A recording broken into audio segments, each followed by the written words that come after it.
Yes! Você vai colocar a Não música? consigo chegar a esta parte. Ele está com algum bug. Diz que está indo, mas tem alguma coisa de errado. Vamos ver se funciona.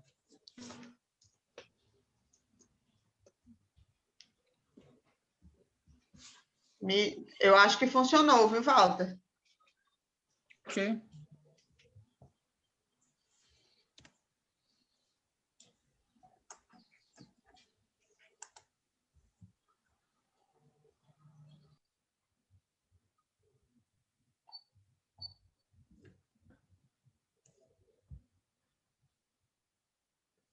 Tem alguma coisa de errado. Vamos ver se funciona. Yes!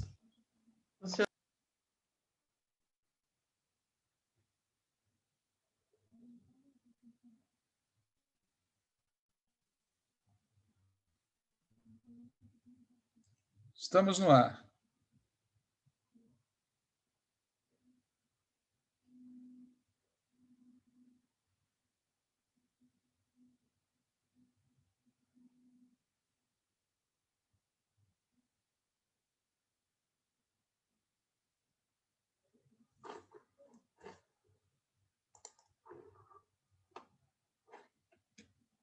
Na hora que você quiser começar, fica à vontade.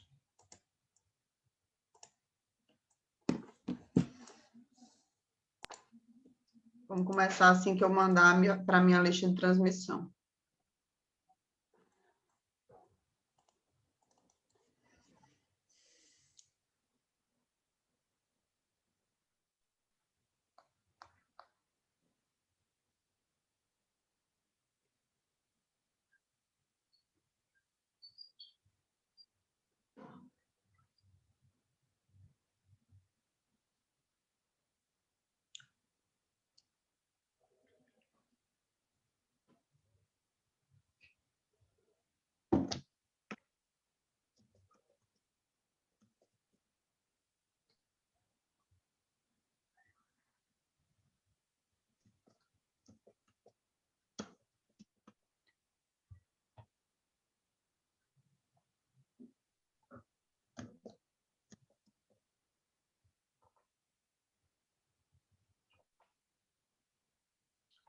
Então, vamos lá, vamos começar. Né? Boa noite, Walter. Boa noite quem está assistindo a gente no Facebook. Esse é mais um programa antivírus, esse é o programa número 5 de 2021, né? O nosso programa semanal feito pela Tendência Petista Articulação de Esquerda sobre conjuntura política. Né? Hoje a gente vai falar sobre como colocar o bloco na rua. Essa frase que foi tão comentada aí nos últimos dias, e o papel de Lula, de Haddad, do PT, aí nesse biênio que a gente está iniciando, 2021, 2022, né? Certamente, muita gente acompanhou as declarações recentes do companheiro Fernando Haddad, de que colocaria o bloco na rua, né? A pedido de Lula. O momento que surge esse debate não é ao acaso, né, obviamente, né, surge após as eleições municipais de 2020 e após a derrota que a gente sofreu, que a tática adotada pelo PT e pela esquerda sofreu na eleição das mesas diretoras do parlamento, especialmente no caso da Câmara, né? E após a vitória de Arthur Lira, que, enfim, foi uma derrota, né, para a direita não bolsonarista, chamada direita não bolsonarista. Parece que a possibilidade do impeachment ficou mais distante, né? O que, obviamente, na nossa opinião, não significa a paralisação das lutas em defesa do impeachment. Pelo contrário, a gente acha que é preciso reforçar essas lutas, porque só com muita pressão popular é que vai ser possível derrubar Bolsonaro, seja quem for o presidente da Câmara, né? Então, diante disso tudo, né, eu considero que, de fato, é fundamental colocar o bloco na rua, né? Mas é necessário colocar o bloco na rua não só por isso, né? Não só por termos sofrido essas derrotas, não só pela questão da luta pelo impeachment, né, mas também porque a questão da vacina caminha a passos de tartaruga, né, enquanto as mortes por Covid seguem num alto patamar no país, porque o desemprego no país segue crescendo, né, e o fim do auxílio emergencial aprofunda as dificuldades de vida do povo, com mais miséria, mais fome, né? Já existem pesquisas que indicam queda de popularidade de Bolsonaro nos setores populares e no terreno, digamos assim, da política, tem algumas questões importantes também no atual momento, né? Por exemplo, no campo internacional, a eleição do Equador, o início do governo Biden nos Estados Unidos são fatos importantes. Né? No campo jurídico, essa decisão agora do STF sobre as mensagens da Vaza Jato acerca da questão de Lula, né, que reforçam ainda mais a parcialidade de Moro e a necessidade de se anular os processos contra Lula. Né? E também nesse campo, digamos assim, jurídico, tem o que aconteceu nos últimos dias, que é o fim oficial da Operação Lava Jato. Né? No âmbito do parlamento, eu já mencionei, a derrota acachapante que a tal da direita não bolsonarista sofreu, né? Maia, Baleia, Dória e companhia, né? A turma do MDB, do PSDB, do DEM, sofreu uma derrota no parlamento, agora no início de fevereiro.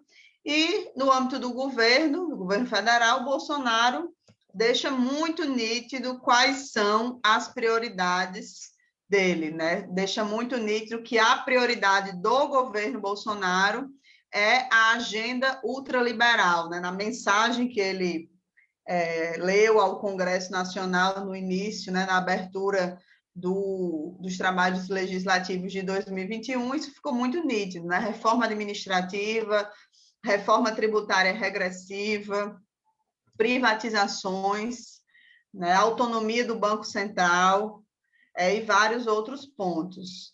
E aí, o deputado Arthur Lira já mostrou agora, na primeira semana, que vai servir muito bem nesse âmbito, né? Entregou a aprovação do Banco Central na primeira semana, né? Nos primeiros dias de trabalhos legislativos em 2021. Então, é nesse ambiente, né? Nesse ambiente político e social, que eu resumi aqui um pouco para abrir aqui o nosso debate, que vem essa discussão sobre colocar o bloco na rua, né? Que foi a declaração do companheiro Fernando Haddad aí na última sexta-feira. Walter vai comentar um pouco para a gente sobre esse assunto. Bom, pessoal, boa noite, Natália, boa noite quem está acompanhando. Eu peço à Natália que me avise aqui se o meu som começar a falhar, porque eu estou com muito problema de conexão, e se isso acontecer, eu mudo o equipamento. Bom, definitivamente o PT não é um partido para principiantes, né? Em um partido mais convencional, a direção nacional do partido teria se reunido, tomaria uma decisão e informaria essa decisão publicamente numa coletiva de imprensa comandada pela presidência e talvez num comício com a militância do partido, num grande evento virtual ou presencial. Pois bem, no PT é um pouco diferente, né? O Lula se reúne com o Haddad dá uma entrevista ao 247, o Estadão e outros jornalões repercutem, interpretando, certa confusão se estabelece dentro do partido e principalmente entre e com os aliados. Mas decisão oficial mesmo não existiu nenhuma. Sendo assim as coisas, cada um de nós tem a sua interpretação sobre os fatos e tem a liberdade para opinar sobre eles. Né? Em nossa opinião, começo dizendo que eu tinha o direito de ser candidato, de ter sido candidato em 2018, e tem o direito de ser candidato em 2022. Mas para que ele possa exercer esse direito, em primeiro lugar, o Supremo Tribunal Federal precisa lembrar que a Constituição existe, né? Ele, que é o guardião da Constituição, precisa lembrar que a Constituição existe. E a Constituição diz que todo mundo tem direito a um justo processo. E não existe justo processo se o juiz já tem a sentença pronta antes de ouvir as partes. E também não tem justo processo se o juiz orienta a acusação. O Supremo Tribunal Federal sabe disso. O Supremo Tribunal Federal sabe que o Moro é um criminoso e que o julgamento contra Lula, feito por esse criminoso, precisa ser anulado. Não apenas anular as decisões do Moro, mas também aquelas decisões que foram feitas com base no copia e cola pela juíza que sucedeu o Moro. Acontece que o Supremo Tribunal Federal é um órgão político e, na ausência de grande pressão popular, ele pode acabar gestando um ornitorrinco. Reconhecer que o Moro foi parcial, determinar que as sentenças proferidas pelo Marreco sejam anuladas, mas deixando Lula ainda sem direitos políticos, devido exatamente àquela outra sentença que foi copiada e colada, mas formalmente não é de autoria do Moro. Se o Supremo fizer isso, ele vai dar um troco no Moro, mas sem interferir no resultado das eleições de 2022. O que, vamos reconhecer, seria uma medida assaz sábia, entre aspas, por parte do Supremo, uma vez que todos nós sabemos que interferir contra o PT pode, mas interferir a favor da democracia, do povo, do PT, pode causar alguma celeuma, algum dano para quem faz isso. Basta ver como Gilmar Mendes foi tratado no passado recente, quando ele impediu a posse do Lula como ministro, e como é tratado agora, quando ele está favorável a algum tipo de punição para o Moro. Aliás, vamos lembrar, né? O Gilmar Mendes não é amiguinho nosso, né? Não é amiguinho nosso. Nem nosso, nem da Constituição, nem da Justiça, porque, infelizmente, entre nós tem muita gente de memória muito curta. Mas, voltando ao ornitorrinco, nem mesmo isso é garantido. E, por conta desse fato, há quem proponha que Lula deixe claro que, se ele vier a recuperar os seus direitos políticos, ele não pretenderia exercê-los e, portanto, não seria candidato a presidente em 2022. Na opinião dos que defendem isso, abrir mão previamente de uma candidatura à presidência em 2022 teria duas vantagens. Aumentaria as chances de vitória no Supremo Tribunal Federal. E 2, reduziria a zero a possibilidade de uma derrota do Lula em 2022. Pois é bom lembrar, Lula candidato em 2022 não é Lula eleito em 2022. E é óbvio, Lula derrotado em 2022 seria um desfecho, obviamente, muito duro, né? Há até quem especule que o cavernícola gostaria de correr o risco de disputar com Lula, exatamente porque, se o cavernícola ganhasse uma disputa presidencial contra o Lula, isso serviria para ele legalizar a posteriori a fraude cometida em 2018. Mas nem todo mundo tem a inteligência do Bolsonaro, né? Dos nossos inimigos, é que é melhor não correr risco, que é melhor tentar, de qualquer jeito, evitar que o Lula dispute as eleições presidenciais em 2022. E, por isso, a chantagem corre solta. Há quem diga, inclusive, que vieram recados do Supremo Tribunal Federal nesse sentido. Tipo assim, se o cara desistir, aumentariam as chances de anular a condenação. Nesse contexto, aquela famosa turma do melhor um péssimo acordo do que uma boa briga está em polvorosa. Um dos argumentos dessa turma do melhor um péssimo acordo do que uma boa briga, da turma que defende que o Lula pendure as chuteiras, é o de que nem Rafael Correia, nem Evo Morales, nem Cristina Kirchner disputaram a presidência de seus países depois que foram alvos da Operação Golpismo. Por quê? Perguntam os adeptos desse tipo de direção defensiva, né? Do melhor um mau acordo do que uma boa briga, por que é que o Lula deveria fazer diferente dos nossos hermanos? Pois bem, imaginemos um cenário em que Lula efetivamente não venha a ser candidato, seja por vontade própria, seja devido à ilegalidade continuada cometida pelo judiciário. Nesse caso, o probleminha é que as chances do PT vencer em 2022 ou antes, pois a gente não descarta que o cavernícola e a vaca fardada deixem de concluir seu mandato, as chances do PT vencer em 2022, se Lula não for candidato, se reduzem muito. Ou seja, sem Lula, aumentam muito as chances do PT sofrer não apenas uma derrota eleitoral, mas também uma derrota política. E na linha do vamos botar terror, né, há até quem especule que pela primeira vez na história, desde 1989, o PT poderia ficar em terceiro lugar numa disputa presidencial. Como é óbvio, essas especulações todas são interessadíssimas, né? Interessadíssimas porque interessam especialmente a quem deseja, a quem torce, a quem trabalha para que o PT abra mão de ter uma candidatura presidencial. Mas, especulações à parte, é fato que se Lula não for candidato em 2022, as chances de o PT realizar alguma política de alianças ficam menores do que já são. Sem Lula candidato, há quem diga que até mesmo nossos mais tradicionais aliados poderiam, por diferentes razões, buscar um caminho longe do PT. Pessoalmente, eu acho difícil prever agora o que realmente o PSOL e o PCdoB farão no primeiro turno de 2022, num cenário desse tipo. Até porque tem a variável chamada cláusula de barreira, né?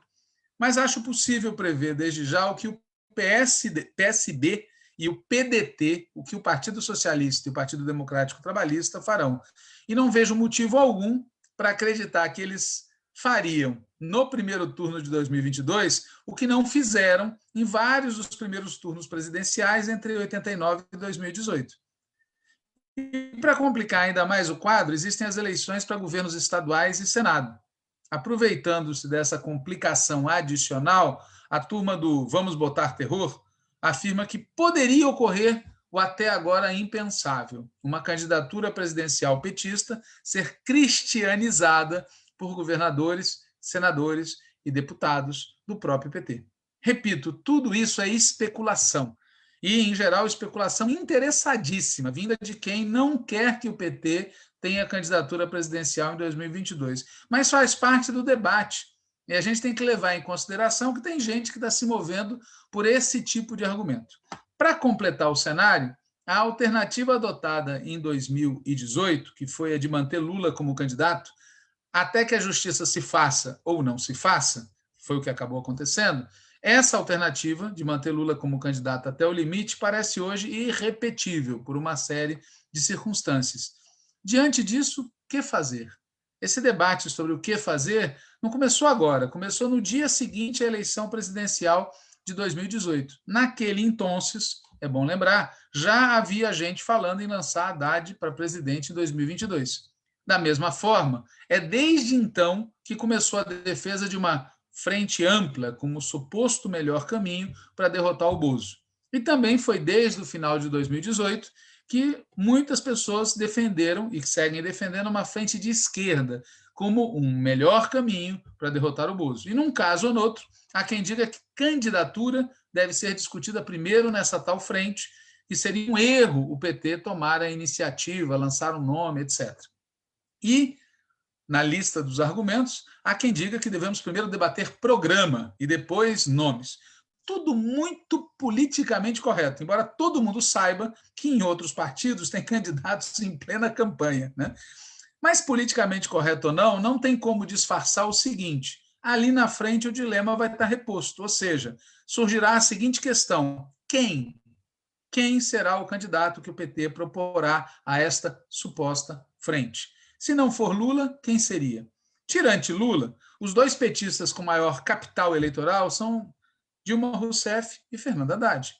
Dilma nunca se colocou para essa tarefa. E Haddad, por sua vez, é defendido abertamente por muitos setores do PT como o melhor nome caso Lula não possa. Evidentemente, há também os que defendem que Lula não deveria ser candidato e que Haddad é o melhor nome em qualquer caso. Assim como há, inclusive, quem defenda nomes alternativos, como é o caso dos que propõem o Rui Costa, atual governador da Bahia.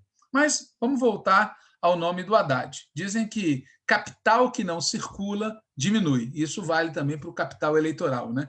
Por isso existe dentro do PT quem defendesse que Haddad deveria ter colocado o bloco na rua desde o dia seguinte ao segundo turno de 2018, assim como houve quem defendesse que ele deveria ter sido candidato a prefeito de São Paulo na eleição de 2020. Aliás, se ele tivesse sido candidato, Na minha opinião, os dados comprovam que isso poderia ter alterado muito o resultado das eleições de 2020 e ampliado dele e, portanto, nossas chances num eventual 2022. Mas, como todo mundo se lembra, prevaleceu outro entendimento.